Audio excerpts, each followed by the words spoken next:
अस्सलाम वालेकुम दोस्तों, सुबह जा थी रहा आहिनि पूरा 5:30। मां पंहिंजे दुकान तां कयां थो अॼु जी व्लॉग जी स्टार्टिंग। त दोस्तों जिथे बि हुजो, जहिड़े हाल में बि हुजो, अलाह साईं तव्हांखे शाद आबाद रखंदो। तव्हांजे सदके अलाह साईं असांजा ग़म परेशानियूं बि दूरि कंदो।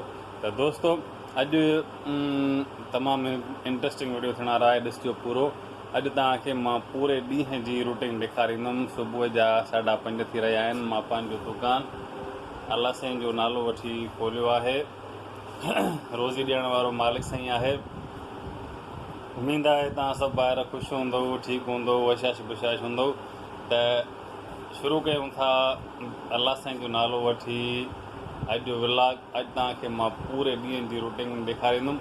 त दोस्तो वीडियो पूरो एंड ताईं लाज़मी ॾिसिजो। हेलो दोस्तो, सुबुह जा थी रहिया आहिनि 6:30। असांजो नाश्तो बिल्कुलु तयारु आहे, हे ॾिसी सघो था।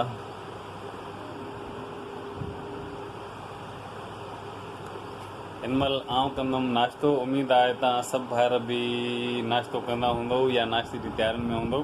असांजी रूटीन इहा हूंदी आहे। मां हिकु शॉपकीपर आहियां। सुबुह जो तक़रीबन 5 बजे उथंदो आहियां। राति जो तक़रीबन 8-9 बजे ताईं मां शॉप हलाईंदो आहियां। तव्हांखे अॼु मां पूरे ॾींहं जी रूटीन ॾेखारींदुमि। वीडियो एंड ताईं लाज़िमी ॾिसिजो। त हलूं था। मां कयां थो दोस्तो नाश्तो। हेलो दोस्तो, हिनमहिल थी रहिया आहिनि सुबुह जा 7:30। मुंहिंजो पुटु स्कूल जे लाइ बिल्कुलु तयारु आहे। दोस्तो मुंहिंजो पुटु ख़ैर सां पास थी वियो आहे। हाणे हे अॼु हिनखे ॿिए क्लास में शिफ्ट कंदा। त दोस्तो तव्हांखे मां हिकु तमामु कम जी ॻाल्हि ॿुधायां। त ॿाहिरि तव्हां ॾिसो त तमामु तेज़ उस आहे।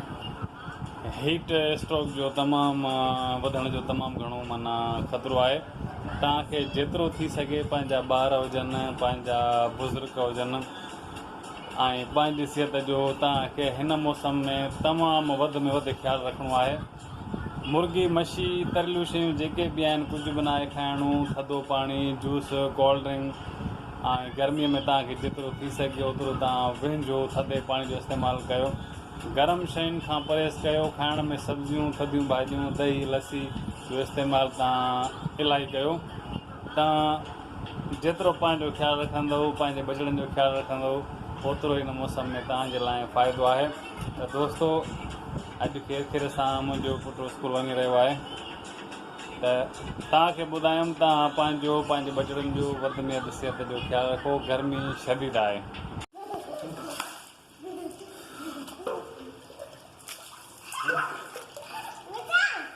दोस्तो गर्मी तमामु घणी आहे।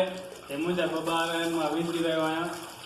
गर्मी तमामु घणी आहे। जेतिरो थी सघे पाणी तमामु घणो पियो, कोल्ड ड्रिंक। गर्मीअ खां जेतिरो थी सघे पाण खे, पंहिंजे बचड़नि खे बचाइजो लाज़मी। Tech care. हेलो दोस्तो, असां बिल्कुलु फुल इंजॉय कयोसीं गर्मीअ खे। तव्हां ॾिठो त मां पाण बि फ्रेश थियुमि, मां बचड़नि खे बि पाण सां गॾु हिकु बिल्कुलु इंजॉय कयोसीं। हाणे मां पंहिंजो शॉप खोलींदुमि त तव्हांखे बक़ाया ॾेखारियां थो त मां करे छा रहियो आहियां। दोस्तो हिन महिल टाइम थी रहियो आहे ॾींहं जा 12। हिन महिल मां दुकानु बंदि कंदुमि ऐं आउं खाईंदुमि मानी। उन खां बाद में तव्हांखे मां ॿुधाईंदुमि। दोस्तो हिन महिल थी रहियो आहे ॾींहं जा तक़रीबन 12:45 ऐं हिन महिल असां स्टार्ट करे रहिया आहियूं मानी। मुंहिंजो पुटु बि ख़ैर सां स्कूल मां आयो आहे वापसी। ऐं मानी खाइण खां पोइ मां कंदुमि दोस्तो आराम। वरी मुंहिंजे दुकान जो टाइम थींदो 1:45 ते। त उन खां बाद में तव्हांखे ॿुधाईंदुमि त मां छा करे रहियो आहियां। हिन महिल दोस्तो मां स्टार्ट कयां थो पंहिंजी मानी। हेलो दोस्तो, हिन महिल थी रहिया आहिनि 2 ऐं हिन महिल मां पंहिंजो शॉप खोलियो आहे। ख़ैर सां नंढा खेॾी रहिया आहिनि। पर तव्हां ॾिसो ॿार, गर्मी शदीद आहे। असां दुकानु खोलियो आहे। पर हिन महिल खां वठी मां राति जो 8-9 बजे ताईं दुकानु खोलींदो आहियां। उन खां पोइ वरी ॿिया थोरा कमकार हूंदा आहिनि, उहे कंदो आहियां। दोस्तो वीडियो सुबुह खां वठी मां तव्हांखे ॾेखारियो। महिनत तमामु कई आहे।